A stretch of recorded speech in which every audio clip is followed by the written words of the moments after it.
Hello guys, welcome back to channel. So guys, ഇന്നത്തെ video എന്ന് വെച്ചാൽ ഒരു 40K gaming plus editing PC ബിൽഡാണ്. ഈ ബിൽഡ് നിങ്ങൾക്ക് അത്യാവശ്യം നല്ല ഗെയിമിംഗ് ആൻഡ് എഡിറ്റിംഗ് പെർഫോമൻസ് കിട്ടും. അപ്പോൾ നമുക്ക് നേരെ വീഡിയോയിലോട്ടു.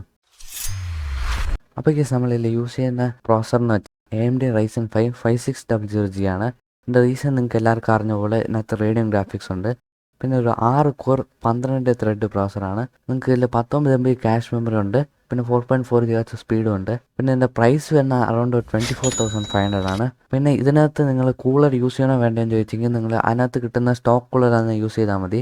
അതിനകത്ത് ഇൻബിൽട്ട് ആയിട്ട് തെർമൽ പേസ്റ്റും കിട്ടുന്നുണ്ട്, അത് തന്നെ നിങ്ങൾ യൂസ് ചെയ്താൽ മതി. അപ്പോൾ കേസ് നമ്മളിൽ യൂസ് ചെയ്യുന്ന മദർ ബോർഡ് എന്ന് വെച്ചാൽ ASRock B450M ആണ് HDV. പിന്നെ ഇതിന് പകരം നിങ്ങൾക്ക് വേണമെങ്കിൽ കുറച്ചുകൂടി ബഡ്ജറ്റ് ഉണ്ടെങ്കിൽ B450M AC മദർ ബോർഡ് എടുക്കാം. അതിനകത്ത് നിങ്ങൾക്ക് വൈഫൈയും ബ്ലൂടൂത്തും കിട്ടുന്നുണ്ട്. ഞാൻ എന്തുകൊണ്ട് ഈ മദർ ബോർഡ് യൂസ് ചെയ്യുന്നത് വെച്ചാൽ നിങ്ങൾക്ക് അതിൽ 3000 ലാഭിക്കാൻ പറ്റും. പിന്നെ ഈത്തർനെറ്റ് യൂസ് ചെയ്യുന്നതിന് ബെറ്റർ, അതിൻ്റെ പ്രൈസും കുറവാണ്. പെർ മീറ്റർ എന്തോ 50 രൂപീസേ ഉള്ളൂ, പക്ഷേ നല്ല സ്പീഡും ഉണ്ടാവും. പിന്നെ ഇതൊരു DDR4 മദർ ബോർഡാണ്. പിന്നെ 3.1 USB സപ്പോർട്ടുണ്ട്. പിന്നെ M.2 സ്ലോട്ട് അതൊക്കെ ഉണ്ട്. അതൊക്കെ എല്ലാ മദർ ബോർഡിലും ഉള്ളതാണ്. പിന്നെ ഇതിൻ്റെ പ്രൈസ് വരുന്നത് അറൗണ്ട് 4800 ആണ്. പിന്നെ നിങ്ങൾക്ക് മാക്സിമം സപ്പോർട്ട് ചെയ്യുന്ന ഫ്രീക്വൻസി എന്ന് വെച്ചാൽ 3200 ആണ്. അപ്പോൾ ഈ നമ്മളിൽ യൂസ് ചെയ്യുന്ന റാം എന്ന് വെച്ചാൽ patriot wiper steel സീരീസിലുള്ള DDR4 8GB ആണ്. നമ്മൾ 2 സ്റ്റിക്ക് യൂസ് ചെയ്യുന്നുണ്ട്.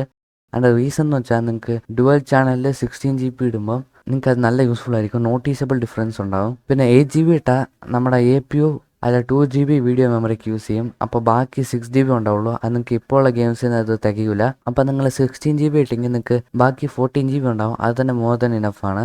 പിന്നെ നമ്മൾ 3200 MHz ആണ് യൂസ് ചെയ്യുന്നത്. അത് APU പ്രോസറാണ്. നിങ്ങൾ ഫ്രീക്വൻസി കൂടുതലിട്ടാൽ നിങ്ങൾക്ക് പെർഫോമൻസ് കൂടുതൽ കിട്ടും. നോട്ടീസബിൾ ഡിഫറൻസ് ഒന്നും ഉണ്ടാവും. പിന്നെ ഇതിൻ്റെ പ്രൈസ് വരുന്ന അറൗണ്ട് 2900 രൂപീസാണ്. അത് ഒരു സ്റ്റിക്കിൽ നിന്നാണ്. നിങ്ങൾ 2 മൾട്ടിപ്ലൈ ചെയ്യുമ്പോൾ പ്രൈസ് കൂടും. നിങ്ങൾ 2 മൾട്ടിപ്ലൈ ചെയ്യുമ്പോൾ നിങ്ങൾക്ക് 5800 വരും. അതൊക്കെ നമ്മൾ ഫൈനലായിട്ട് നമ്മൾ ഇതിൻ്റെ പ്രൈസും പെർഫോമൻസൊക്കെ പറയുന്നുണ്ട്. അപ്പോൾ കേസ് നമ്മളിൽ യൂസ് ചെയ്യുന്ന സ്റ്റോറേജ് മീഡിയം എന്ന് വെച്ചാൽ കിങ്സ്റ്റൻ്റെ SSD ആണ്. A400 എന്ന് പറയുന്ന ഒരു മോഡലാണ്. 240GB യൂസ് ചെയ്യുന്നുണ്ട്. എനിക്കറിയാം കുറേ പേര് 120GB ഇട്ട് OS ഒക്കെ ഇൻസ്റ്റാൾ ചെയ്യാറുണ്ട്. അങ്ങനെ ചെയ്താൽ നിങ്ങൾക്ക് ബഡ്ജറ്റിൽ PC ബിൽഡ് ചെയ്ത് തീർക്കാൻ പറ്റും.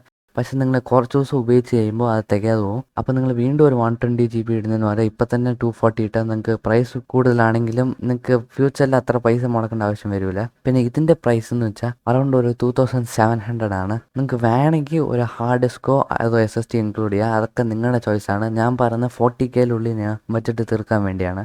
അപ്പോൾ കേസ് നമ്മളിൽ യൂസ് ചെയ്യുന്ന പവർ സപ്ലൈ എന്ന് വെച്ചാൽ GB GP550B ആണ്. 80+ ബ്രോൺസ് സർട്ടിഫൈഡ് ആണ്. എൻ്റെ പ്രൈസ് വരുന്നത് അറൗണ്ട് 3100 ആണ്. 500 വാട്ടാണ്. ഇപ്പം നിങ്ങൾക്ക് ഇത്ര ആവശ്യമില്ലെങ്കിൽ ഒരു 350 വാട്ട്സോ 300 വാട്ട്സോ മതി. നമുക്ക് പവർ സപ്ലൈയുടെ ആവശ്യമുള്ള 186 വാട്ട്സ് ആണ്. പിന്നെ നിങ്ങൾ കൂളർ അത് ഇതൊക്കെ ഇടുമ്പോൾ കുറച്ചുകൂടി ആവശ്യപ്പെടും. പിന്നെ നിങ്ങൾ 500 വാട്ട് എടുത്തെങ്കിൽ ഒരു ഗ്രാഫിക്സ് കാർഡ് അപ്ഗ്രേഡ് ചെയ്യാൻ പറ്റും, പ്രോസർ അപ്ഗ്രേഡ് ചെയ്യാൻ പറ്റും, മദർ ബോർഡും വേണമെങ്കിൽ അപ്ഗ്രേഡ് ചെയ്യാൻ പറ്റും. അപ്പോൾ കേസ് ക്യാബിനായിട്ട് നിങ്ങൾക്ക് ഇഷ്ടമുള്ളത് ചൂസ് ചെയ്യാം. അപ്പോൾ കേസ് ഈ ബിൽഡിന് നിങ്ങൾക്ക് 2000 തൊട്ട് 3000 അകത്തുള്ള ഏത് ക്യാബിനറ്റ് വേണമെങ്കിൽ ചൂസ് ചെയ്യാം. അപ്പോൾ നിങ്ങൾക്ക് കുറച്ചുകൂടി ബഡ്ജറ്റ് ഉണ്ടെങ്കിൽ ഒരു 4000 ആ റേഞ്ചിൽ പോകാം. അങ്ങനെ പോകാണ്ടിരിക്കാനാണ് ഞാൻ റെക്കമെൻഡ് ചെയ്യുള്ളൂ. അപ്പോൾ കേസ് നമുക്ക് ആദ്യമേ സിനി ബെഞ്ച് മാർക്സ് നോക്കാം. നമ്മൾ ചെക്ക് ചെയ്യാൻ പോകുന്നത് R15, R20 ആൻഡ് R23 ആണ്. ഇത് മൂന്നിലും ലേറ്റ് 2021 മിഡ് റേഞ്ച് PCയുടെ പെർഫോമൻസ് ഉണ്ട്.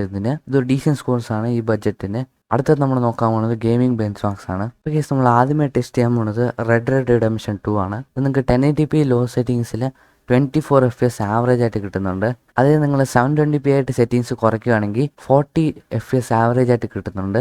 പിന്നെ അസാസിൻ ക്രീഡ് വാൽഹാല നോക്കിയെങ്കിൽ 1080p ലോ സെറ്റിങ്സിൽ 28 FPS ആവറേജ് ആയിട്ട് കിട്ടുന്നുണ്ട്. ഇത് നിങ്ങൾ സെറ്റിങ്സ് ഒന്ന് കുറയ്ക്കുകയാണെങ്കിൽ 720p വെക്കുകയാണെങ്കിൽ 43 FPS ആവറേജ് ആയിട്ട് കിട്ടുന്നുണ്ട്. ഇത് നിങ്ങളുടെ എൻട്രി ലെവൽ ഗെയിമിങ്ങിന് മോർ ദൻ ഇനഫ് ആണ്. അപ്പോൾ ഈ വീഡിയോ ഇഷ്ടപ്പെട്ടെങ്കിൽ ലൈക്ക് ചെയ്യുക, ഷെയർ ചെയ്യുക, സബ്സ്ക്രൈബ് ചെയ്യുക. And thanks for watching. പിന്നെ നിങ്ങൾക്ക് വല്ല സജഷൻസോ കാര്യങ്ങളോ ഉണ്ടെങ്കിൽ കമൻറ്റ് സെക്ഷനിൽ പറയാം. Well, maybe I'm done, maybe I've lost. Still putting up a fight because I love my mom, I love my family. When I was young, they would all look after me. I don't know why, but I feel like a burden. I spent my life overthinking my purpose. I can't really cry, I'm so used to the hurt. Trauma keeps up at me after I'm over. Oh, I just wanna numb the pain for a minute.